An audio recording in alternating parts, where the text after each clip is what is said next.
débuter la lecture au verset 5. Ne vous livrez pas à l'amour de l'argent, de ce que vous avez, car Dieu lui-même a dit,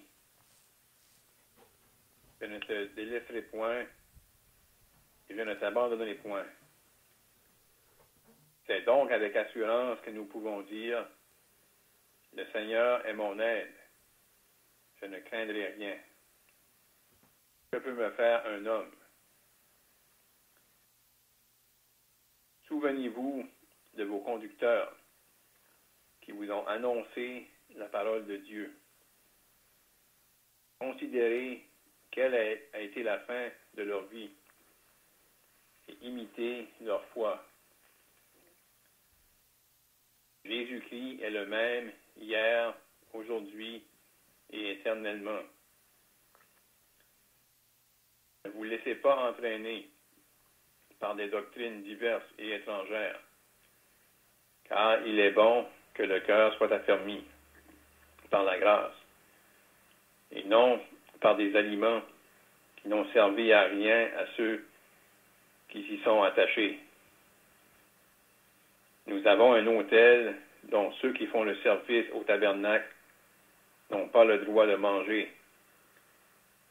Les corps des animaux dont le sang est porté dans le sanctuaire par le souverain sacrificateur pour le péché sont brûlés hors du camp. C'est pour cela que Jésus aussi, afin de sanctifier le peuple par son propre sang, a souffert hors de la porte. Sortons donc pour aller à lui, hors du camp, en portant son opprobre. Car nous n'avons point ici-bas de cité permanente, et nous cherchons celle qui est à venir. Par lui, offrons sans cesse à Dieu un sacrifice de louange, c'est-à-dire le fruit de lèvres qui confesse son nom. Et n'oubliez pas la bienfaisance et la libéralité, car c'est à de tels sacrifices que Dieu prend plaisir. Obéissez à vos conducteurs et ayez pour eux de la déférence, car ils veillent sur vos âmes, dont ils devront rendre compte. Qu'il en soit ainsi, afin qu'ils le fassent avec joie, et non en gémissant, ce qui ne vous serait d'aucun avantage.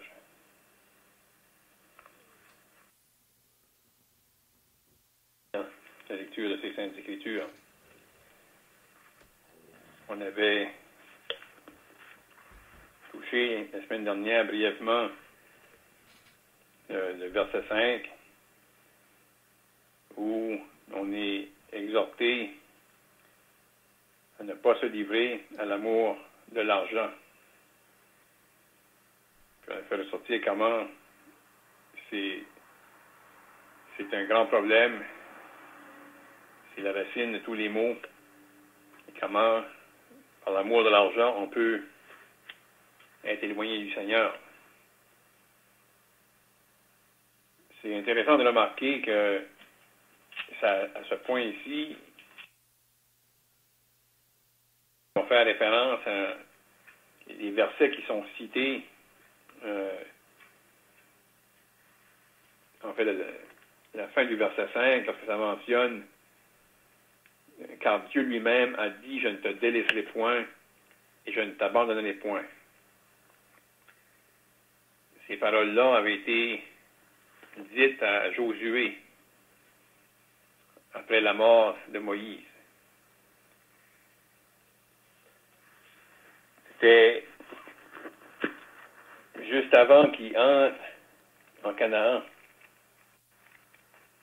Puis, je vais juste lire un verset en Josué. Lorsque que l'Éternel donne ces paroles-là à Josué,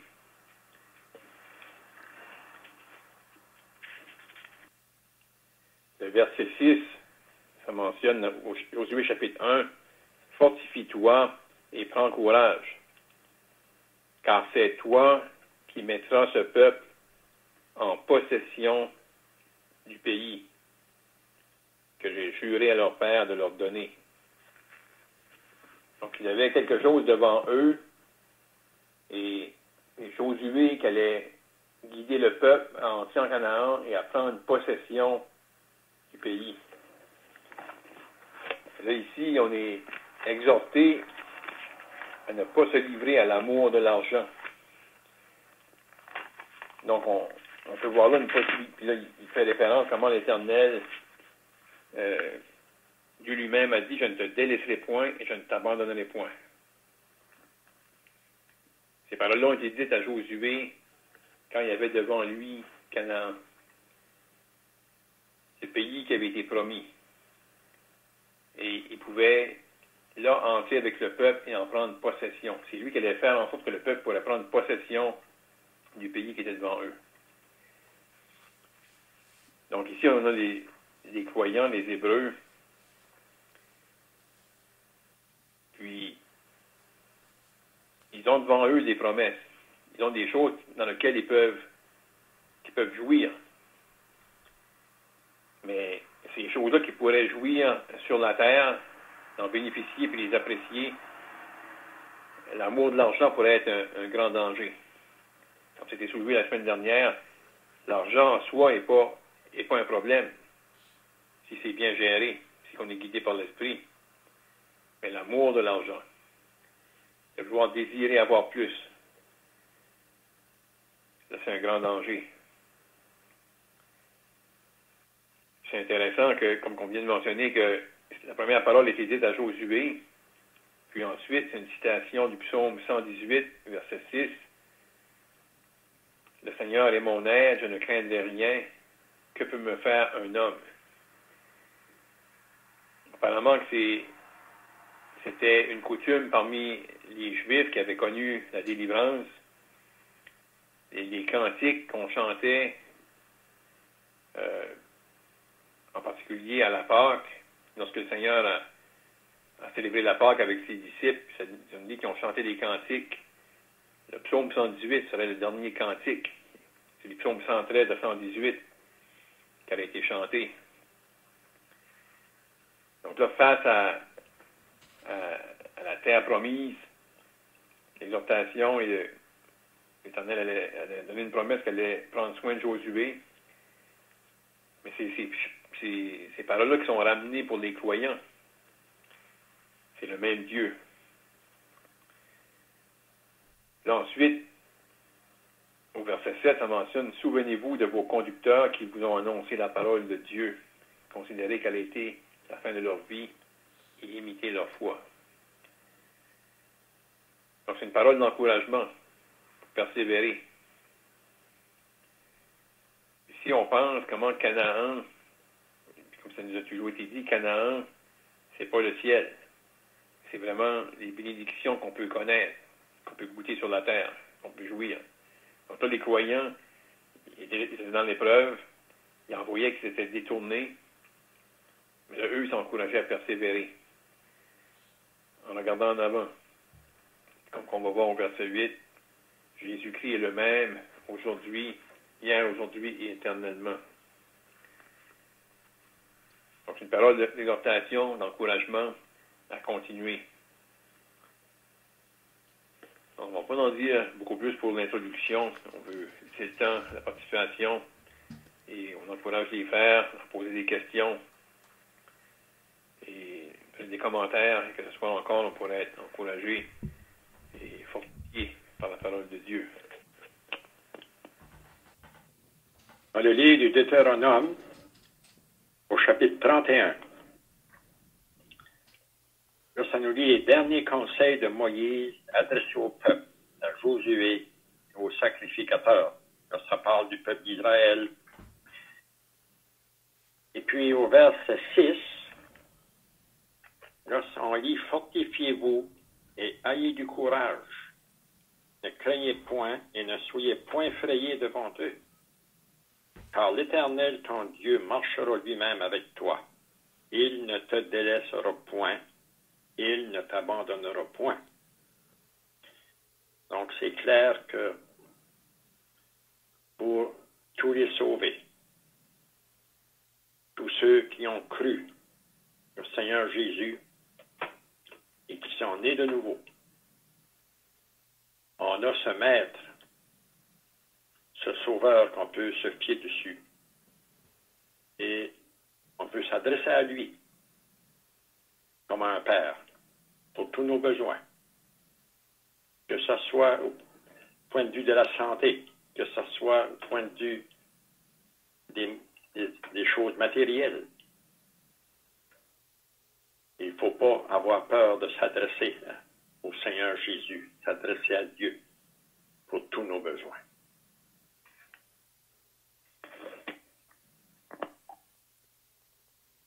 Donc, les personnes à qui l'auteur de l'Épître aux Hébreux adresse sa lettre, comme qui a été mentionné, c'était des croyants qui passaient par des grandes persécutions.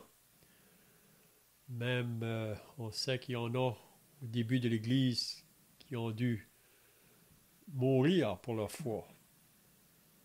Mais Dieu a ses promesses qui veillent sur tous ceux qui lui appartiennent. Puis parfois, si on est nouvellement sauvé ou même plus longtemps sauvé, on peut avoir des menaces ou des persécutions que le monde autour peut nous faire. Même ces croyants ici, là, beaucoup d'entre eux avaient même perdu de leurs biens. Donc, si on passe par des temps où que les gens nous enlèvent nos biens, donc c'est possible qu'on pourrait avoir des craintes pour penser qu'est-ce qui va nous arriver.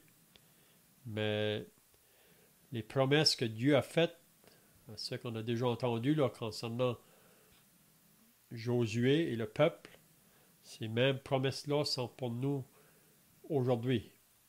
Il ne faut pas craindre les hommes, il ne faut pas avoir la crainte des hommes qui peuvent parfois nous menacer, puis en arrière de ça, on sait que c'est le diable, vraiment.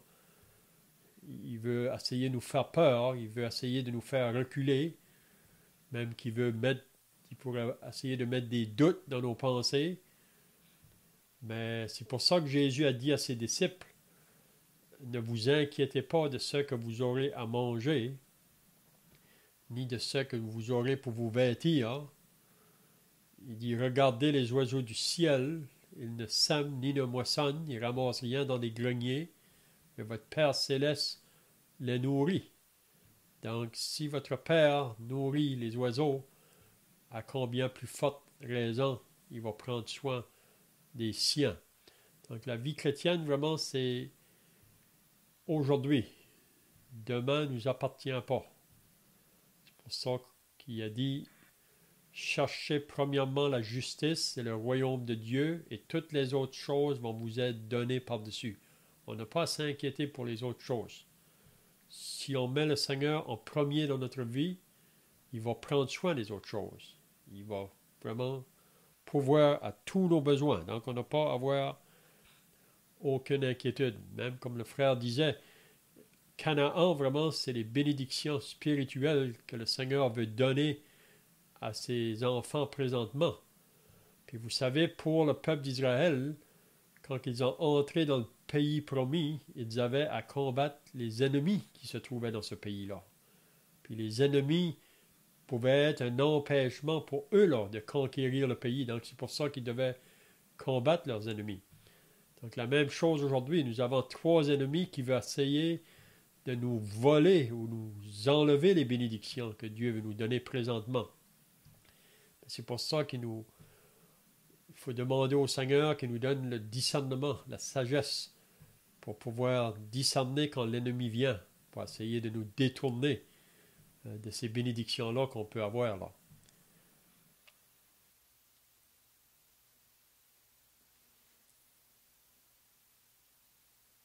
Probablement vous avez remarqué là, à partir du verset 7, il parle à propos des conducteurs, puis il mentionne à 3 reprises à propos des conducteurs, là, jusqu'à la fin du chapitre. Il dit ici au verset 7, « Souvenez-vous de vos conducteurs. » Le verset 17, il va dire « Obéissez à vos conducteurs. » Puis à la fin, au verset 24, il va dire « Saluez tous vos conducteurs. » Donc on voit qu'il met beaucoup d'emphase, si on peut dire, à propos des conducteurs ou les surveillants ou les anciens ou les bergers qui veillent sur le peuple de Dieu. Mais au verset 7, il parle surtout des conducteurs qui étaient une fois parmi eux, mais là, ils sont décédés, ils sont morts. Mais ces conducteurs-là, pendant leur vivant, c'était des personnes qui avaient foi en leur Dieu. C'est des personnes qui ne se laissaient pas détourner par l'ennemi, si on peut dire. Donc, ils ont été des exemples, vraiment, pendant leur vivant. Donc, ils nous demandent simplement d'imiter leur foi. Et donc, on peut dire que c'était des hommes qui apportaient un bon témoignage, puis pouvions être une bonne influence sur le peuple de Dieu. Puis c'est quand il dit Jésus-Christ est le même hier, aujourd'hui et éternellement, c'est pour nous dire que Jésus ne change pas. S'il a pris soin de ces conducteurs-là pendant leur vie, il va aussi prendre soin de nous pendant nos vies qu'on vit sur la terre comme croyants. Donc il ne faut pas se laisser effrayer. Il y a des personnes qui ont vécu avant nous, Dieu a pris soin d'eux, il va prendre soin aussi de nous. Justement, on est encouragé à regarder à ces personnes-là comme des modèles. Mais ces personnes-là, comme ici, ces conducteurs-là, ils regardaient au Seigneur. C'est ce qui a fait qu'ils ont été des modèles, qui ont pu terminer leur course de la manière qu'ils l'ont terminé, puis leur foi a été manifeste. C'est un peu comme si on prend encore l'exemple de Josué avec Moïse. Ça devait être quelque chose de spécial pour Josué de marcher avec Moïse. Il pouvait regarder à Moïse comme un homme de foi. Et là, Moïse était mort. Mais le Dieu de Moïse était le Dieu de Josué. Puis il s'est adressé à Josué pour l'encourager à se fortifier et d'avancer. Donc on a la même exhortation, comme ça vient d'être dit, le Seigneur est le même hier, aujourd'hui et éternellement. Donc il n'y a pas de temps, il n'y a pas d'époque où que les enfants de Dieu, depuis que le Seigneur est monté au ciel, que les siens n'ont pas pu être secourus et soutenus dans l'épreuve. Ils ont pu, en toutes circonstances, regarder à lui, qui était fidèle pour les soutenir.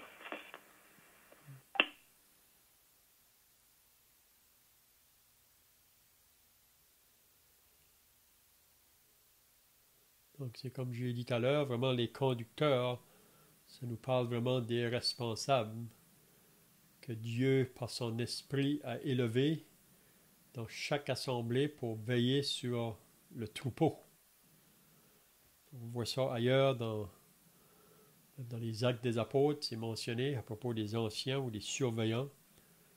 Puis même, on peut voir dans 1 Timothée chapitre 3 que si quelqu'un aspire à la charge d'évêque, il aspire à une œuvre excellente. Mais on voit ensuite les qualifications qui sont données pour ceux qui vont faire ce travail-là de responsable. Donc, il y a beaucoup de place dans le Nouveau Testament là, qui nous parle à propos des responsables ou des surveillants. Même Pierre nous parle de ça dans son épître au chapitre 5. Là. Il exhorte vraiment les anciens. Puis il nous exhorte surtout à être des exemples pour le peuple en général, parce que vous savez que les brebis ou le troupeau vont toujours regarder à ceux qui veillent sur eux autres. Là. Donc c'est important pour le témoignage. Hein?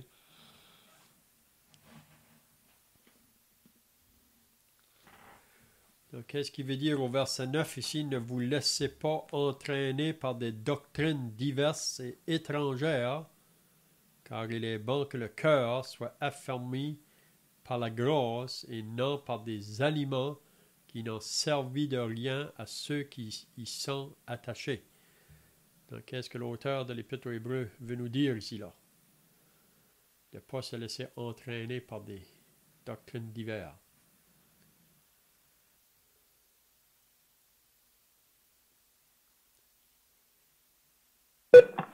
On sait que dans le monde, il y a beaucoup de groupes religieux, puis chacun s'en fait. Et c'est ça qu'il faut pas suivre, là.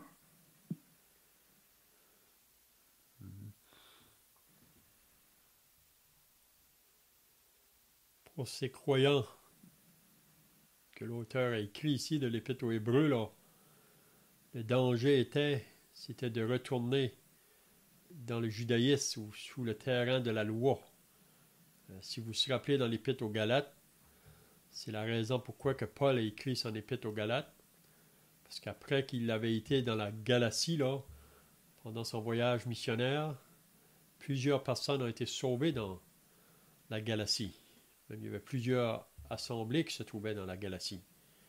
Mais pas longtemps après que Paul a annoncé l'Évangile là, les âmes ont été sauvées, les croyants marchaient pour Dieu, mais il y a des personnes qui sont venues par la suite, des faux, c'est-à-dire des faux. Puis il disait aux croyants que l'œuvre de Christ n'était pas suffisante pour être sauvé. Il fallait aussi être circoncis ou qu'il fallait aussi observer les observances de la loi pour être sauvé. Donc ça, c'était ajouté vraiment à l'Évangile. On ne doit pas... Il y a juste un Évangile.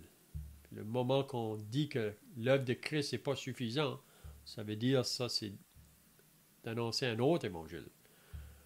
Donc, de ne pas se laisser entraîner, puis comme qui vient d'être dit, être entraîné par des doctrines étrangères, qui est contraire vraiment à l'enseignement de la parole de Dieu.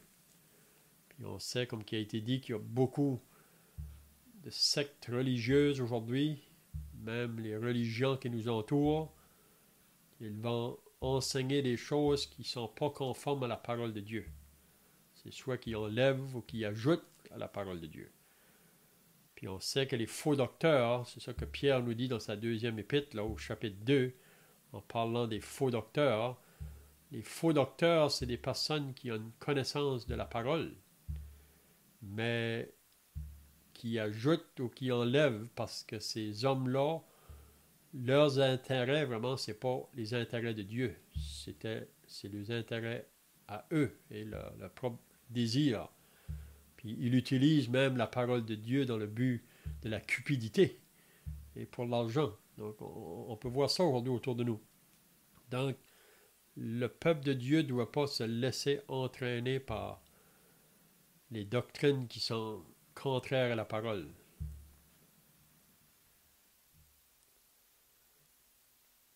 Je ne sais pas si les frères ont d'autres choses là. Dans Jérémie, au chapitre 29, là, verset 8, c'est la même chose qui parle ici, là. Ne vous laissez pas tremper par vos prophètes qui sont au milieu de vous, et par vos devins. N'écoutez pas vos songeurs dont vous provoquez les songes. Donc, on peut voir que dans ce temps-là, il y avait des prophètes qui pouvaient tromper le peuple de Dieu.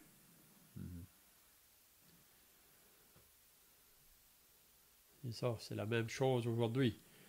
C'est ça que Pierre dit dans le chapitre 2 de sa deuxième épître. Il y a eu autrefois parmi le peuple de faux prophètes, il y aura aussi parmi vous des faux docteurs. Donc le faux, la raison qu'il y a des faux, c'est parce qu'il y a des vrais prophètes. Mais le faux, lui, c'est toujours pour détourner le peuple.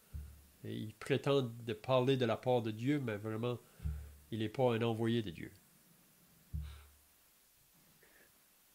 Ben, il y a-t-il qui peut rentrer dans nos assemblées aujourd'hui, ces faux prophètes-là? Ben oui, les faux docteurs, si c'était là au début de l'Église, encore plus à la fin. Oui. Pierre est bien clair quand il mettait les chrétiens en garde. Même Paul nous a dit ça dans les Actes au chapitre 20, là, quand il parle aux anciens d'Éphèse. Il leur dit, prenez garde premièrement à vous-même et surtout le troupeau que Dieu vous a établi, parce qu'il va s'introduire au milieu de vous ou s'élever au milieu de vous. Des personnes qui vont chercher pas les intérêts de Dieu, parce qu'ils sont faux vraiment. Ils cherchent des choses pour eux autres mêmes. Donc c'est pour ça que l'Assemblée doit toujours, les responsables surtout, de surveiller quand il y a des personnes nouvelles qui peuvent arriver. On a déjà eu ça dans le passé. Il y a des personnes qui sont venues, mais ce n'était pas pour les intérêts de Dieu, c'était pour leurs intérêts. Oui. Puis même, vous savez qu'il faut faire attention à écouter, ou même tous les groupes qui viennent autour de nous, vous savez, qui se disent les envoyés de Dieu, mais c'est pas toujours bon d'écouter, à moins qu'on soit bien affermi dans la parole, parce qu'ils peuvent nous séduire. Oui, parce qu'il y a un langage parfois de la parole, mais c'est pas vraiment selon la doctrine. Hein? Mais ces langages-là, ça vient pas de Dieu, ça, c'est quand il parle de même. C'est ça.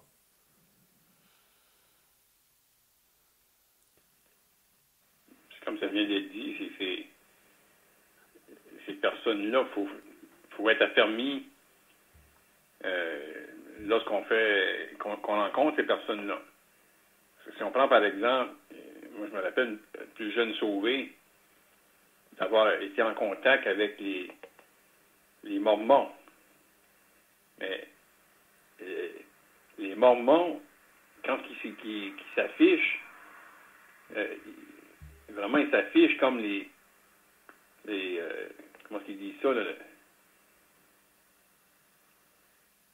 ils s'affichent comme des croyants, comme justement l'Église de Jésus-Christ, excusez-moi, c'est ça que j'essaie de penser, l'Église de Jésus-Christ des saints des derniers jours. Je croirais que justement, c'est là qu'on est, puis les autres, c'est l'Église de Jésus-Christ. Puis ils vont prononcer le nom du Seigneur, mais là, quand tu commences à écouter attentivement qu'est-ce qu'ils vont t'amener par la suite, ils t'amènent sur un autre terrain, puis ils t'amènent sur un autre livre, sur d'autres révélations. Que moi je me rappelle, dans le temps, j'étais jeune sauvé, on connaissait pas grand-chose, mais on peut quand même discerner qu'il y avait quelque chose qui louchait là-dedans. Parce qu'à un moment donné, c'était un autre livre, c'était des choses qu'on n'avait jamais entendues. C'était dangereux. C'est contre ces choses-là qu'on est mis en garde. C'est sûr qu'eux, ils vont se présenter, c'est comme Léon a dit, c'est que le faux va se présenter avec une apparence de vrai aussi. Ça va pas être flagrant que c'est tout faux. Il y a un peu de vrai dans ça, mais il y a beaucoup de faux qui est en arrière, puis que c'est comme du venin, c'est poison.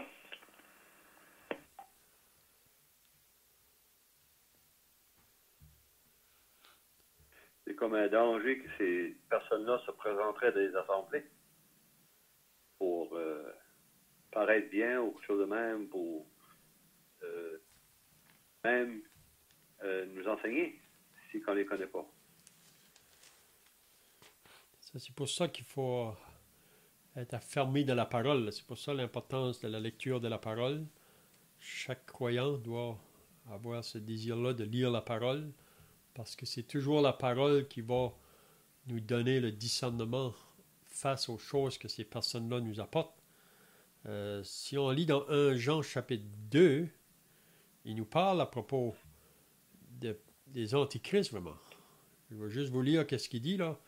Petits enfants, c'est la dernière heure, et comme vous avez appris qu'un antichrist vient, vous savez, cet antichrist-là va venir bientôt, un antichrist qui va se présenter, mais il dit il y a maintenant plusieurs antichrists.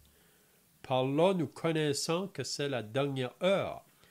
Puis là, il nous dit vraiment d'où ils viennent, ces personnes-là. Il dit, ils sont sortis du milieu de nous.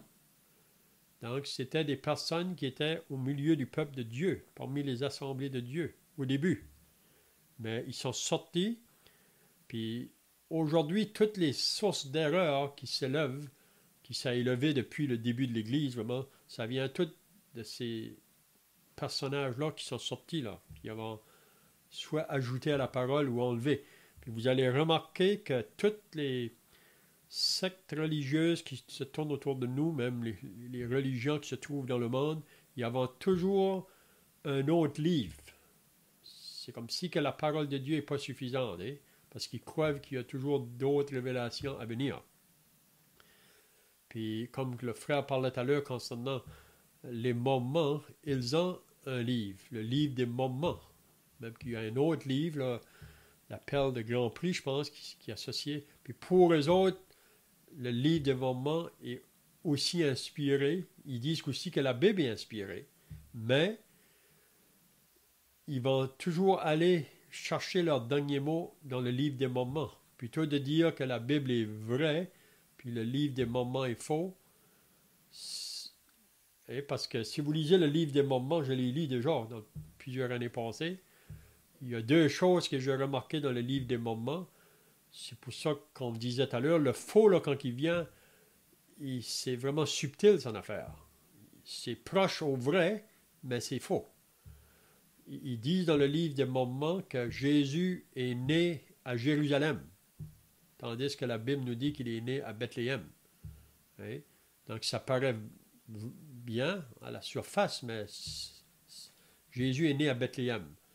Il y a une autre chose qui va nous dire que Jésus a été sur la croix 3 jours et 3 nuits, je pense qu'ils disent dans le livre des moments là. Donc, il y a des choses comme ça qu'on va remarquer. Là, quelqu'un, si vous avez lu la Bible pour tant d'années, puis vous lisez ces livres-là, vous allez remarquer des choses qui sont... Mais une chose vraiment qui est très importante pour moi, quand il y a des nouvelles personnes qui arrivent en disant qu'ils nous annoncent le message de Dieu, la question qu'on doit leur demander, c'est qu'est-ce que vous dites à propos de Jésus? Quels sont leurs enseignements sur la personne du Seigneur Jésus-Christ? Puis c'est souvent là qu'ils manquent. Hein? Donc ça, c'est important. Donc ici, en parlant des antichrists, il dit, ils sont sortis du milieu de nous, mais ils n'étaient pas des nôtres. Car s'ils eussent été des nôtres, ils seraient demeurés avec nous. Mais cela est arrivé afin qu'il fût manifeste que tous ne sont pas des nôtres. Puis ensuite, là, il parle à propos des vrais, qu'on a reçu l'onction, c'est-à-dire le Saint-Esprit. Puis même un jeune chrétien, comme le frère l'a dit tout à l'heure, un jeune chrétien va discerner qu'il y a quelque chose qui louche. Peut-être qu'il ne comprend pas vraiment pleinement toutes choses, mais il discerne qu'il y a quelque chose qui ne va pas là quelque part. Oui.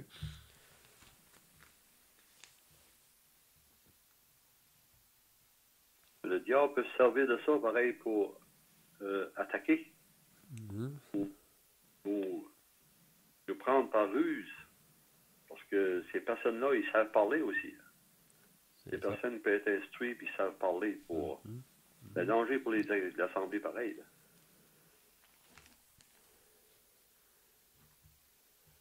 Oui, Paul dit dans la deuxième épître aux Corinthiens, en parlant de ces hommes-là, parce que c'est des hommes souvent qui s'opposent aux vrais serviteurs de Dieu. Hein? Il dit ces hommes-là sont des faux apôtres, des ouvriers trompeurs, déguisés en apôtres de Christ. Donc, ils sont presque semblables aux vrais, mais c'est faux. Et cela n'est pas étonnant, puisque Satan lui-même se déguise en ange de lumière. Il n'est donc pas étrange que ces ministres aussi se déguisent en ministres de justice. Leur fin sera selon leurs œuvres. Puis si vous lisez la deuxième épître de Pierre au chapitre 2, il décrit à propos de ces faux docteurs-là, même le livre de Jude, la même chose. Hein? Donc c'est bien de lire ces livres-là. Ça aide à discerner ça.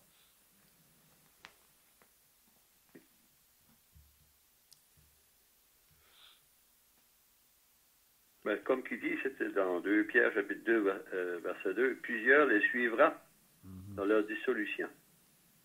La voix de la vérité sera calomniée à cause d'eux. Il y a des personnes qui peuvent les suivre, ces personnes-là, parce qu'ils savent parler. Hein. Beaucoup, qui dit. Beaucoup vont les suivre. Puis si vous allez, comme tu viens de dire dans le chapitre 2 de la deuxième épître, là, souvent ils vont séduire des personnes qui ont commencé à avoir un intérêt pour la parole. Il y a eu un moment donné qui ont eu un certain réveil. Puis ils n'ont pas été sauvés, mais ils ont eu des désirs. Puis probablement, vous pouvez vous rappeler vous-même quand vous avez commencé à chercher pour la vérité, vouloir connaître à propos de Dieu. C'est pas longtemps après qu'il y a eu des personnes qui sont venues, des faux qui sont venus autour pour essayer de vous détourner.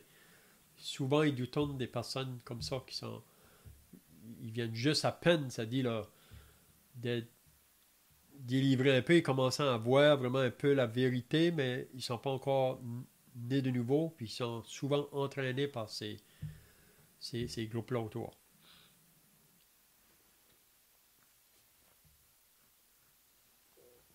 Mais ça peut-il causer des divisions, ça, d'une assemblée, ces personnes-là qui veulent rentrer, là?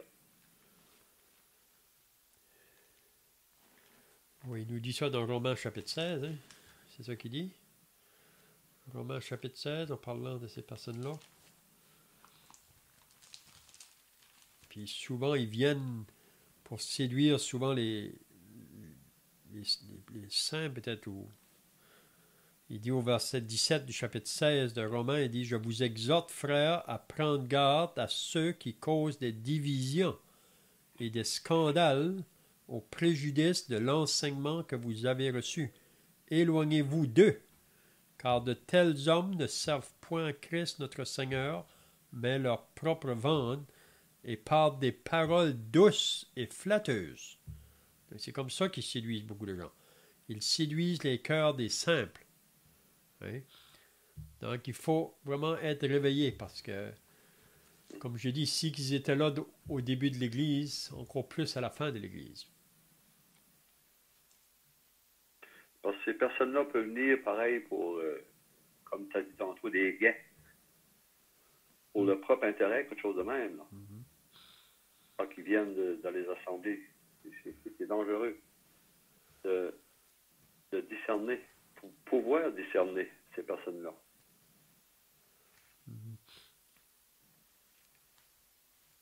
Parce que c'est dangereux de recevoir. Comment qu'on peut... on sait qu'il faut connaître la personne qui veut venir dans l'assemblée, mais comment qu'on peut reconnaître ou discerner ces personnes-là?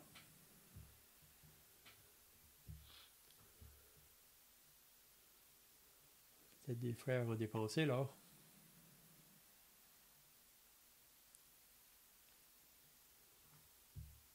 Parce que c'est souvent au niveau de la réception que ces personnes-là peuvent s'infiltrer. Donc c'est pour ça que c'est très important quand quelqu'un arrive au milieu de nous, peut-être que ce n'est pas au travers de nous que l'Évangile a été annoncé, peut-être des personnes qui arrivent d'ailleurs, puis professent le salut.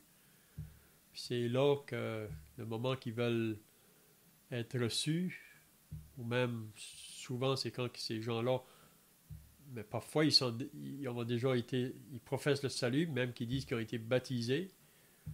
Donc on croit que si quelqu'un a été baptisé, il n'a pas besoin d'être baptisé une deuxième fois s'il est réellement sauvé. Mais c'est là qu'il faut sonder, premièrement, la fondation là, concernant le salut. Puis ensuite, vraiment, c'est bien de poser des questions sur qu'est-ce qu'ils croient vraiment. Et est-ce ceux qui croient que c'est en accord avec la doctrine ou le corps de doctrine qui nous a été confié. Donc c'est là, je pense, notre responsabilité. Hein?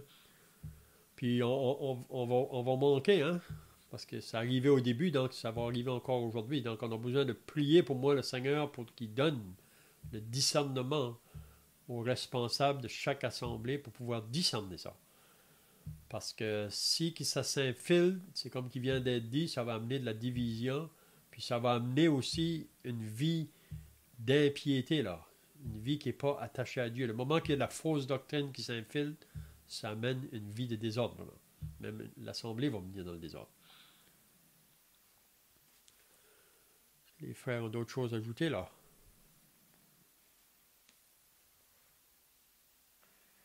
Comme ça avait été mentionné, on sait que les faux, ils vont avoir des faux enseignements en ce qui concerne la personne du Seigneur Jésus.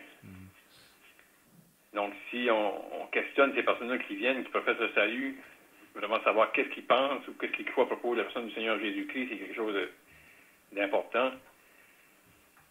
De sonder aussi qu'est-ce qu'ils pensent à propos de l'Assemblée.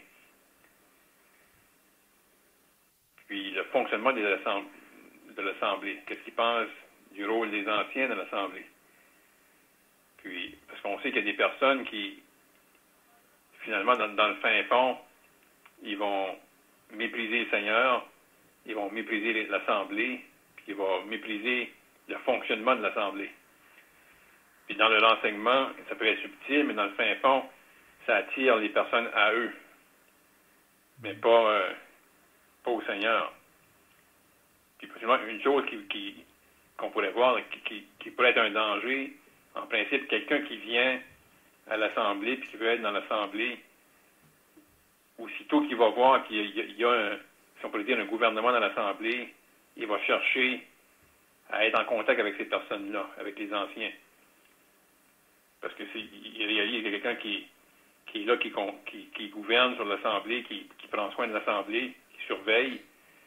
Mais un qui veut détruire, il va éviter les anciens. Il va chercher à aller directement aux brebis, et essayer de les influencer. Puis ça, c'est quelque chose que les anciens devraient avoir un œil dessus, puis essayer de discerner. Puis on sait qu'il y en a eu parmi nous autres qui venaient et essayaient de faire des contacts avec les croyants, puis que c'était des mauvaises influences. Mm-hmm.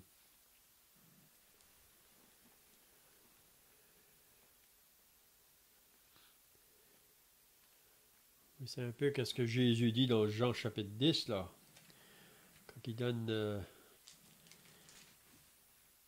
il dit, Jean chapitre 10, au début, là, en vérité, je vous le dis, celui qui n'entre pas par la porte dans la bergerie, mais qui y monte par ailleurs, est un voleur et un brigand. Mais celui qui entre par la porte est le berger des brebis. Donc, on peut dire que ici, ça nous parle vraiment du berger comme le Seigneur Jésus, mais il y en a d'autres qui ils sont venus, mais ils n'entrent pas par la porte. Comme le frère vient de dire, parfois les faux, ils ne veulent pas vraiment affronter ceux qui veillent sur le troupeau. Ils veulent venir par en arrière, hein, ou prendre les brebis. Puis c'est pas pour leur faire du bien, c'est pour leur faire du mal. Parce qu'on sait qu'en arrière de ça, c'est l'ennemi. Hein. Donc je vois que le temps est passé, là. Peut-être qu'on peut garder pour la semaine prochaine. À moins que les frères ont d'autres choses à ajouter ici, là. Sinon, on peut terminer par la prière. Pour ton Fils bien-aimé, le Seigneur Jésus-Christ, on veut te remercier, ô Dieu, pour ce temps, ensemble, avec nos frères et nos sœurs. On veut te remercier, ô Dieu, pour ton Fils qui a donné sa vie à la croix pour nous. Et nous pensons ce soir à ceux qui ont été mentionnés, ceux qui sont nommés. Nous pensons à cet homme, Laurent Baudin, plusieurs années qui est, ô Dieu, qui a du mal dans son corps. Ô Dieu, que tu pourrais lui parler. Ô Dieu, en pensant aussi à ma belle-sœur Antonine, David, ô Dieu, en allant à Moncton ce matin pour les résultats de son opération qu'elle a eue, puis la semaine passée. Ô Dieu, on veut la placer devant toi. Pensant à mon frère Jean-Guy aussi, ses enfants, et que tu puisses encore leur parler. Et pensant à nos enfants, nos petits-enfants, nos frères et nos sœurs dans la chair, nos beaux-frères, nos belles-sœurs, ces villages qui nous entourent. Ô Dieu, toutes les personnes qui ont en contact avec ta parole, que ce soit ici, à Tracadie, ou les autres assemblées, les autres places. Ô Dieu, que tu pourrais leur parler, même que Dieu les sauver. On veut te remercier pour cela, ô Dieu, que tu puisses encore nous garder tous ensemble.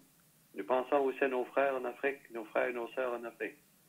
Ô Dieu, que tu puisses pouvoir le besoin aussi. Tu puisses les protéger. Protéger nos frères et nos sœurs qui sont dans la maladie, là qui souffrent. Ô Dieu, que tu puisses être avec eux. Garde-nous pendant cette soirée.